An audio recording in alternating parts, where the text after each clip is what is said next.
everybody, and welcome to another episode of Zeng This. You got me, Zenger, and Ellie. You're not going to need to adjust your audio. We're both a little under the weather right now with allergies and throat stuff. So if we sound a little bit off, it has nothing to do with your headphones or with whatever you're playing this on. It's actually us. So we got some current events to talk about. I guess we're going to start with, I know it's not a big topic anymore, but Pokemon Go. Actually, very interestingly, recently released a double XP experience. What that also introduced was the ability to catch the Pokemon Ditto. Oh, yeah. Now, here's the fun part. Now, here's the part that I thought was very interesting that they did with this.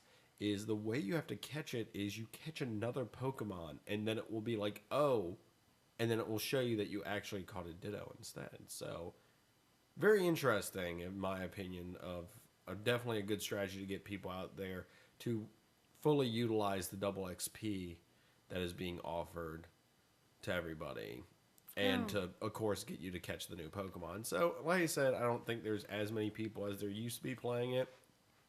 I'll admit it myself, I kind of pop on it every now and then if I can remember. So as far as the Ditto for the Pokemon, do you know right away if it's a Ditto or It will announce it after you catch it. Okay. If I remember correctly, that's how it works. So it gives you the it makes you want to try to catch all those Ratatats and Pidgeys. Yep. So it's like you said, it's a cool trick of theirs to do that, to do it that way. So that's a very well play on your part, Niantic and Pokemon Company. Other kind of, I guess if you count that as a DLC, you can count this as one too. Titanfall 2 will have its first DLC come out. It is, of course, going to be free. It will add some maps, add apparently possibly a new Titan to the mix, as well as some new equipment and new weapons. So that's definitely interesting. Always good to see them putting out content pretty quickly right after launch to kind of, I guess, give it a nice little fresh take to it. Plus, a lot of people probably picked up the game on Black Friday because it's been on sale, and Cyber Monday, for all we know, is going to probably have it on sale some places as well. I like it when companies do, obviously, free DLC. Like, I remember when I first started playing The Witcher. Yes. They had those, was it 16? It was a lot. Yeah, 16 or 17 free. And I know sometimes it was something simple, just like a costume set or it something was something like that. Though, at least letting you know, hey, thank you guys for buying this. Yeah. Here's our way of appreciating what you do. Yeah, so I think it's cool when they do that. We're really bad about keeping up to date on certain TV shows, but there was something very interesting in Supergirl this week, or in a recent episode of Supergirl. There was a very interesting line she said dropped. It was, my cousin worked with a vigilante once. Tons of gadgets, lots of demons. Who does that sound like? That sounds like Batman.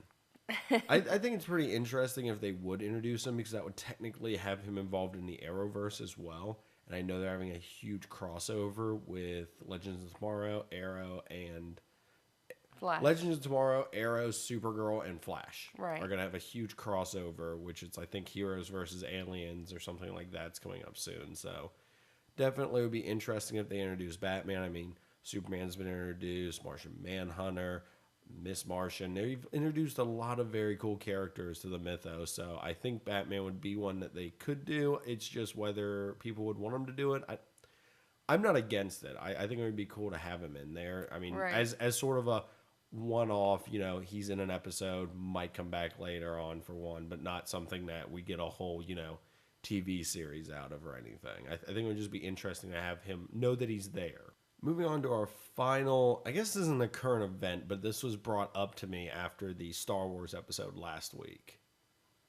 And it's something that I don't know if it deserves a full episode discussion, so that's why I'm tacking it on to the end of current events.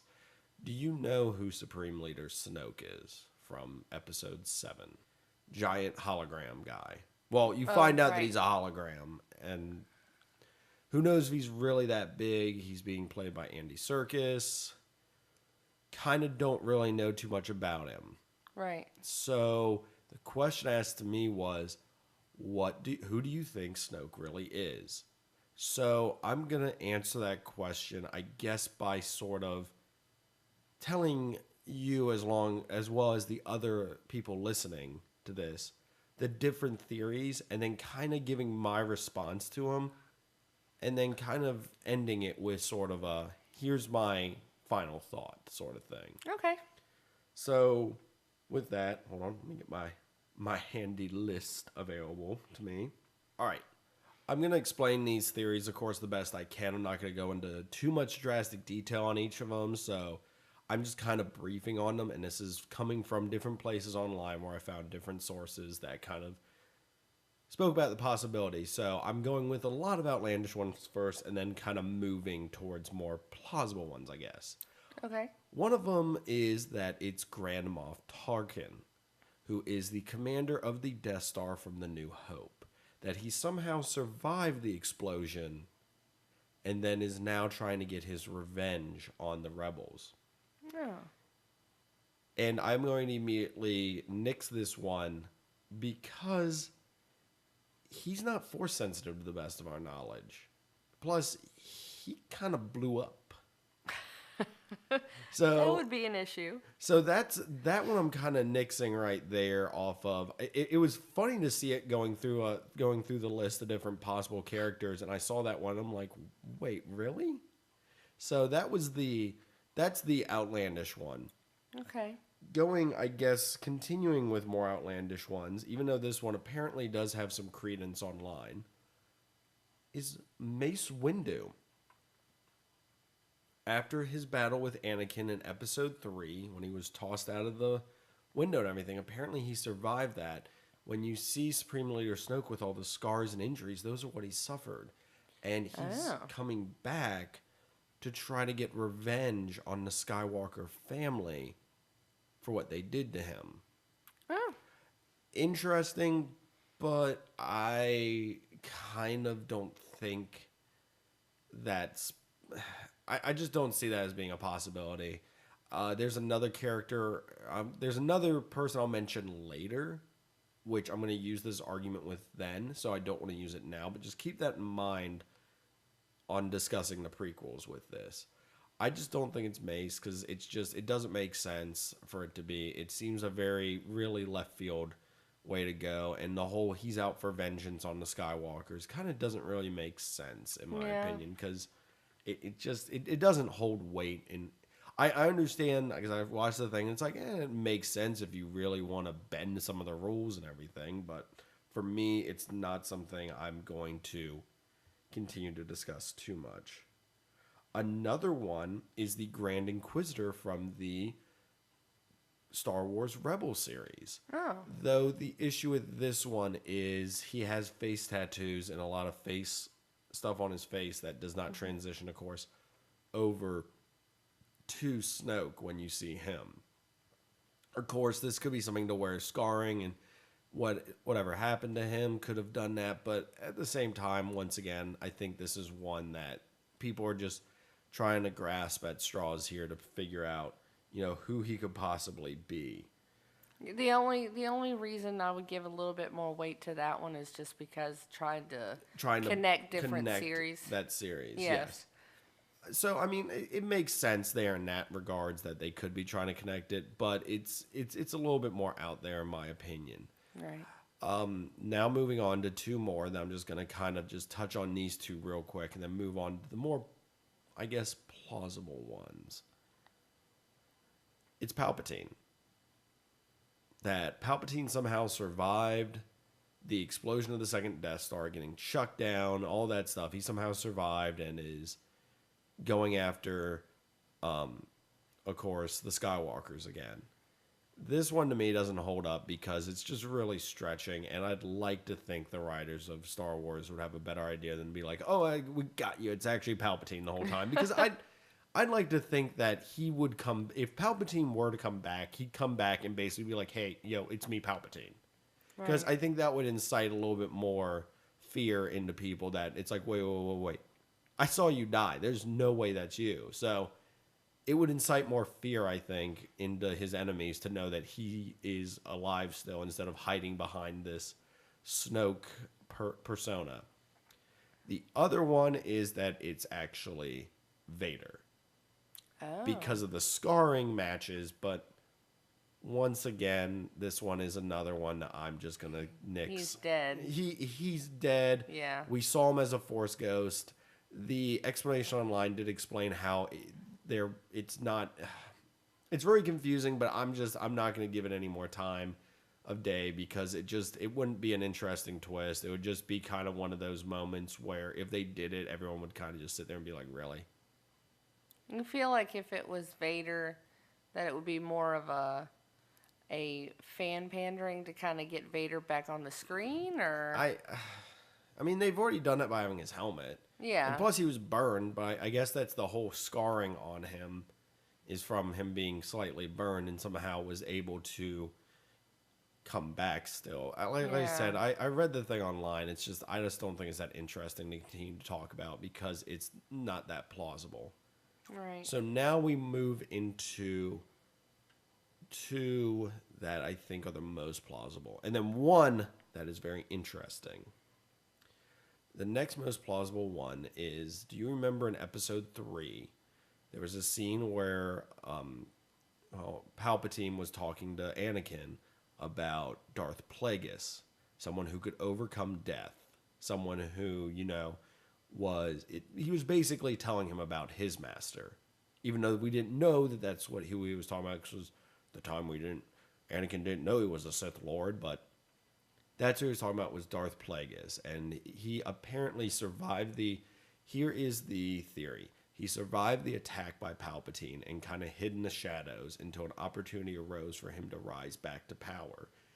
Something pointed out is that there's similar music used during that scene in episode 3 and the scenes where you see him in the new Star Wars movie. Okay. So that's kind of the bridge there. In my opinion, I don't think Supreme Leader Snoke is Plagueis. Here is why. I think this new trilogy is trying to distance itself, possibly, from the prequels. Because I think and this goes with my Mace. Remember I said I'd have something from Mace Windu? Yes. This is me saying that I think that they're trying to distance themselves, possibly, from the prequel series. To say that, that stuff happened, but we're not going to really mention it. Because there's been no mention of midichlorians. There's been no mention of other things that were brought up in the prequels, in the newer stuff now. So I think they're trying to distance themselves from some of that content. So to use Plagueis would be them calling back to something that some Star Wars fans would be happier to not have involved anymore. So it would be a real shot in the gut to have that one, for have it to be Plagueis. Now the next to last one, and this is the one I firmly believe is the more truer of them all.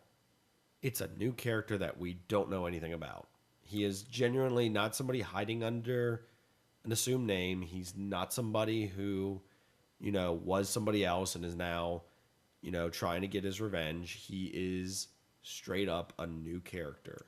Do you think they would bring a brand new character like that in basically for the people that are new to Star Wars, so it makes it kind of open for anybody, whether you're familiar or not, like all starting in the same, Yes, I'd like to think that, and I'd like to just think that would be a better writer's, the ability of the writers to come up with something new as opposed to, well, let's just take this or let's take this. Right. Maybe this character has some connection with Palpatine and with Vader.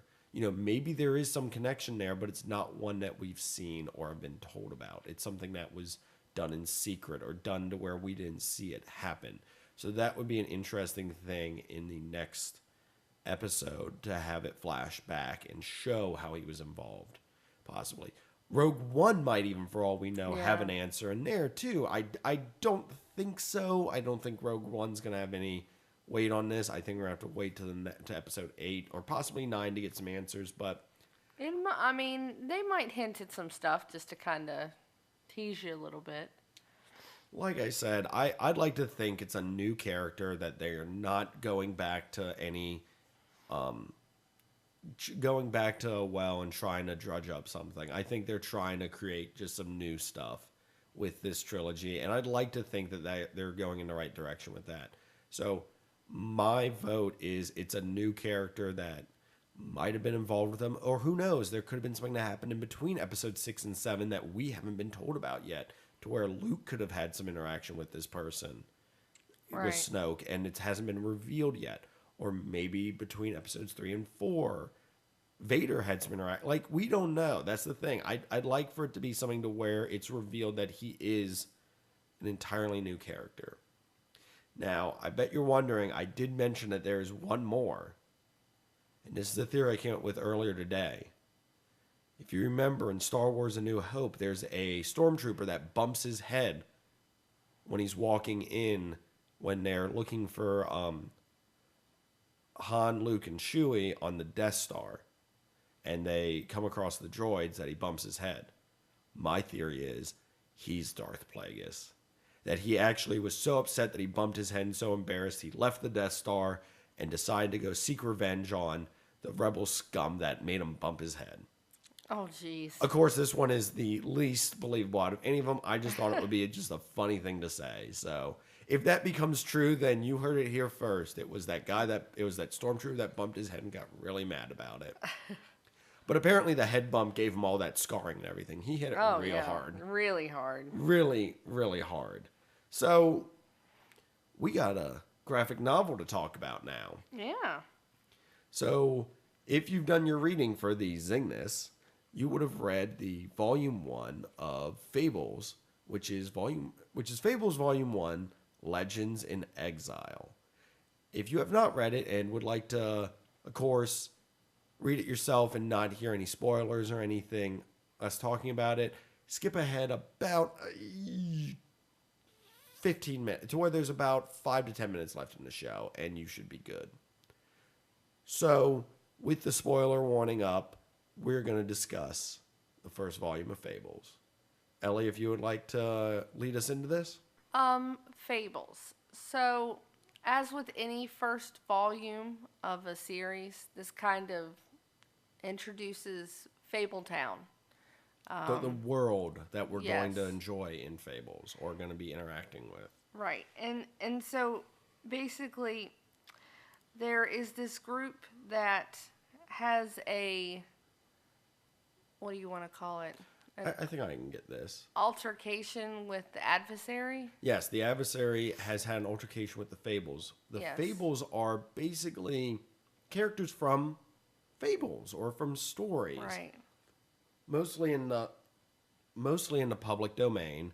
The Three Pigs, the Big Bad Wolf, Cinderella, Snow White. Beauty and the Beast, Right. Pinocchio. Basically, I guess the best way to describe Fables, and I wanted to not say this one yet, because I know a lot of people use this comparison, is if you've ever watched Once Upon a Time, imagine if Once Upon a Time was actually on HBO.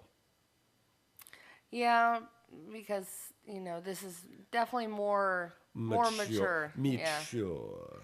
Yes. I mean, I guess the only difference is there's not that thing where, like, if you cross this one line, you're stuck in Yeah, the town like Once Upon a Time is.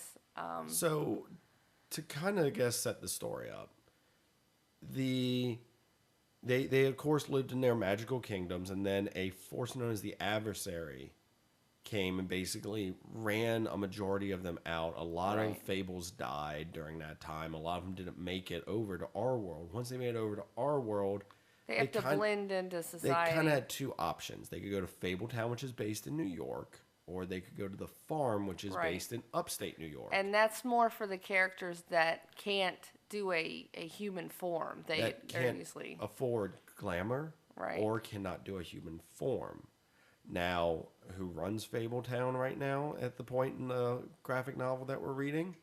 Snow White is kind of the head of Fabletown and is sort of leading, the people there, and is sort of the mayor of it. And then you have the sheriff, Big B. Yes. And if you can't figure it out from that, he is the big bad wolf. Right.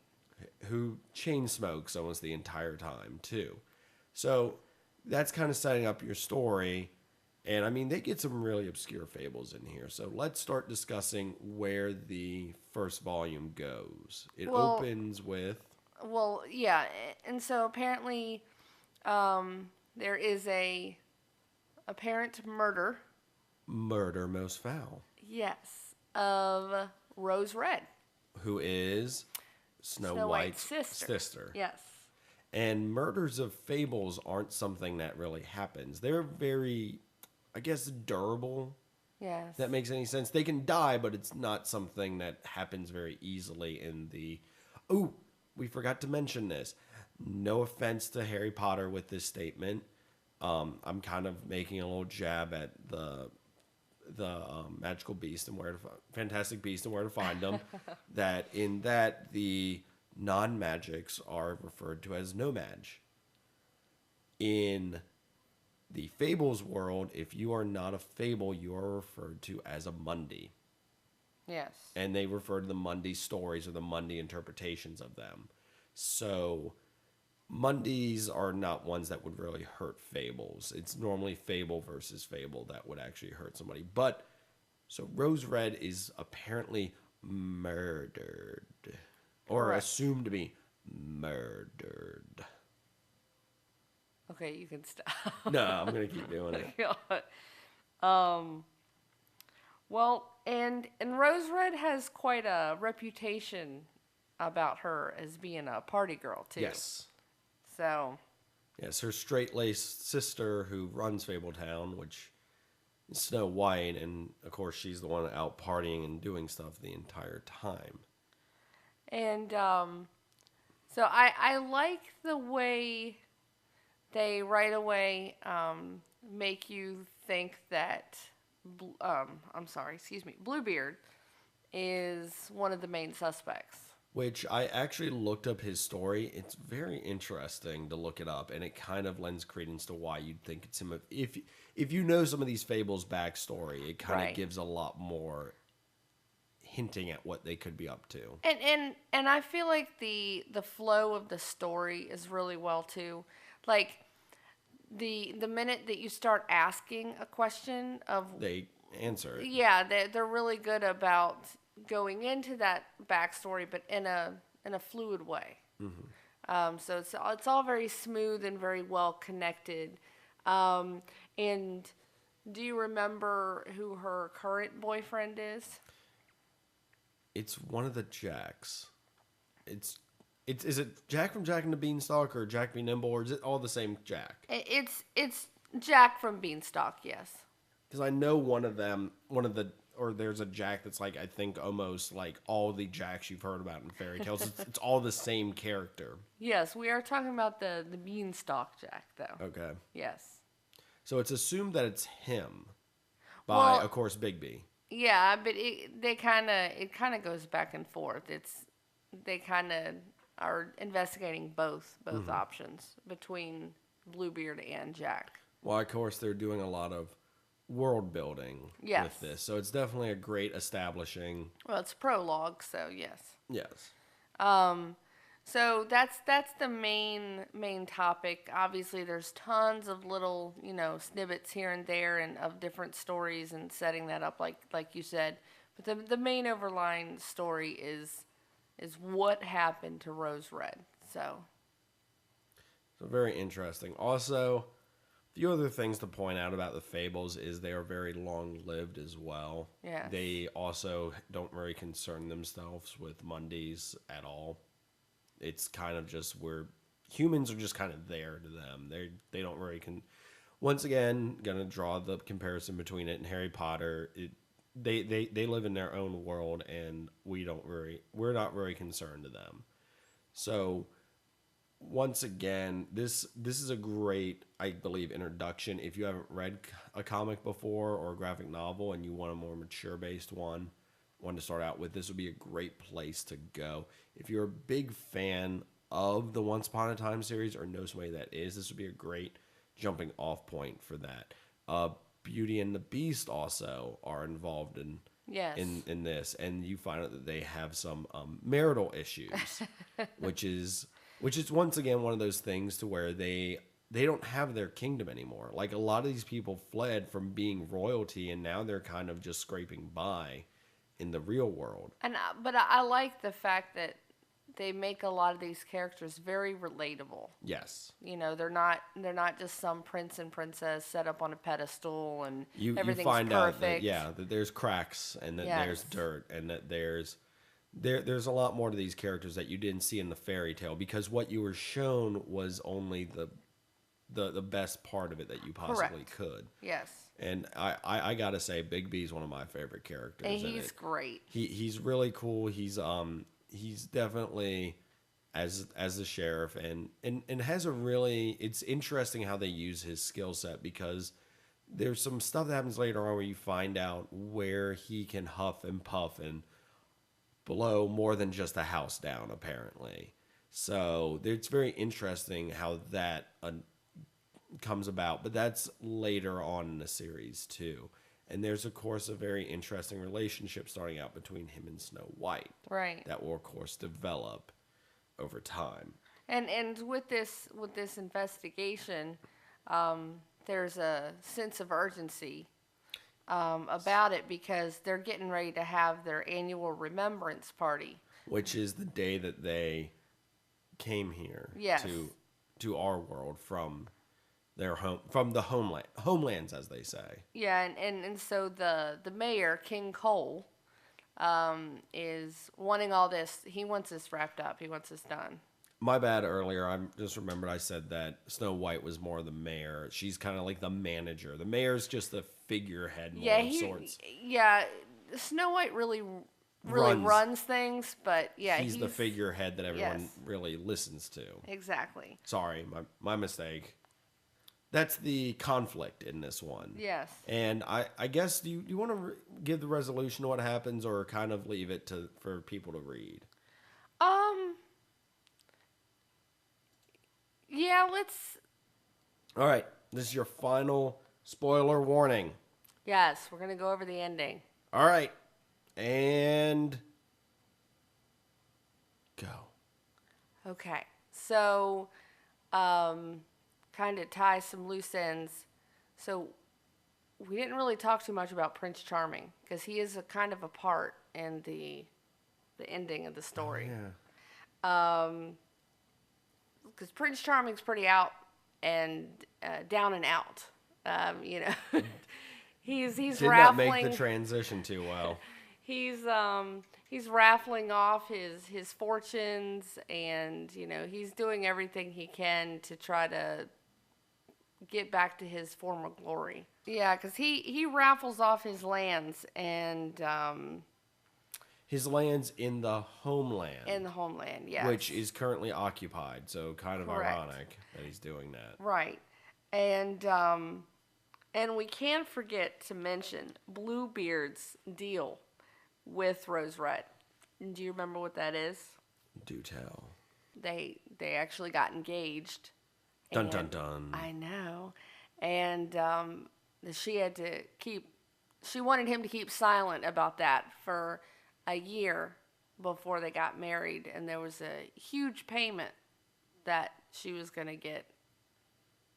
So in that year's time, yes. So obviously, if she's dead, that's not going to help him any. Yes. And so that kind of then throws the blame back to Jack. And Prince Charming, possibly.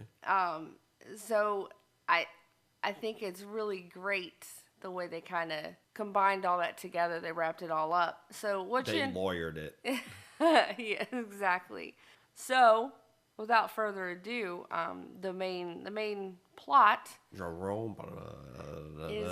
that Rose Red and Jack faked her death and eloped, so that she could get out of the contract with Bluebeard. And since they did that, they would be able to keep the money for Jack's startup business that he was trying to do. Yes. The .com startup. Once again, trying to be very relatable that these people are, trying these offlandish, ideas, startup companies and that kind of thing that, that you would see people do in the real world. So, Yeah. So, guess we can wrap this up with a few more things. Yes, Fables, Legends in Exile is written by Bill Willingham.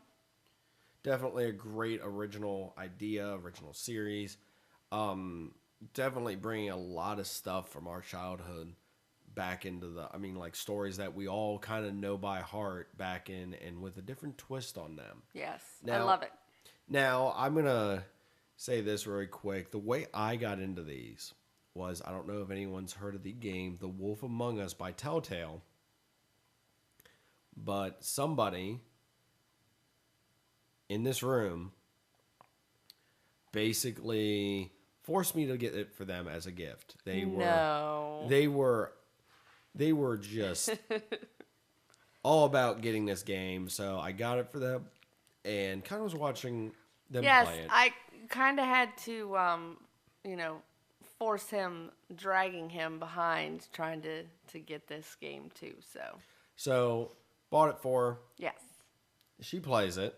And I'm kind of watching her, So I had a few days off one week and decided to pop it in my system because I was like, I've never really played a Telltale game really that much. So I was like, I'll give it a try.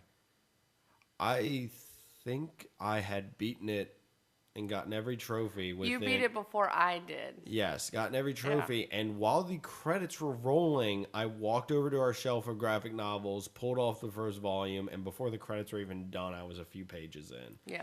And the Telltale Games Wolf Among Us is it takes place before the events in the graphic novel. Yes. And kind of sets up stuff that happens later on in the series, much later. But it's a great game. If you like Telltale games, definitely pick it up. Pick this up. Yes. You won't be disappointed. It's great. So, with that, let's go to our listener mail real quick. Because we actually have some about this. Yes, we do. So we have one of our listeners, Ben. He just finished reading Fables, and he basically said, it's awesome. The artwork is fantastic, and the storyline develops in a great way. The characters all have their unique quirks.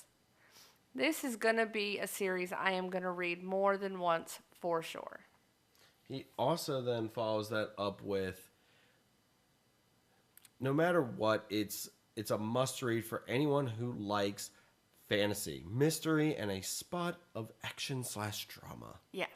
I don't think we did bring up the artwork, but it does have a very, I guess, classic comic artwork style to it.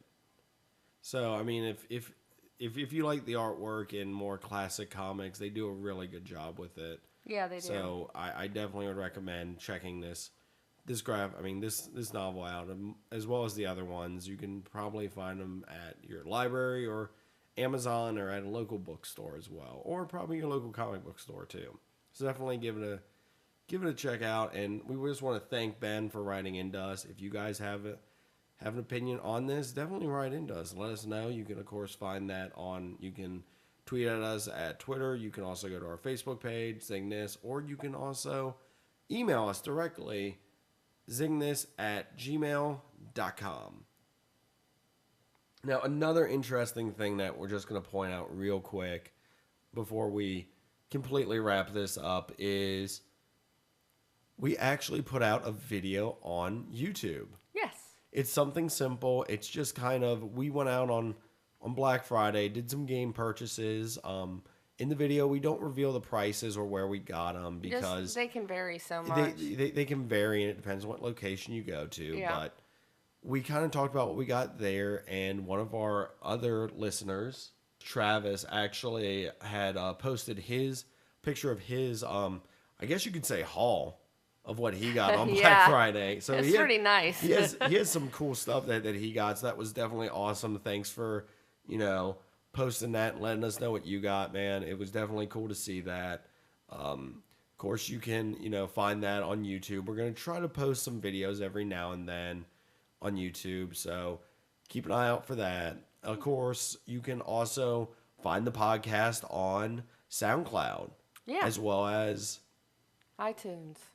And you would just look up Zeng This. Make sure to give us a 5-star review. That will help, of course, get this podcast more popular and get out to more people so that we can, build this community of, geeky, nerdy, comic book loving, video game playing, movie watching fans. So you can also find us on Facebook. Our fan page is Zeng This, at Twitter at Zeng This.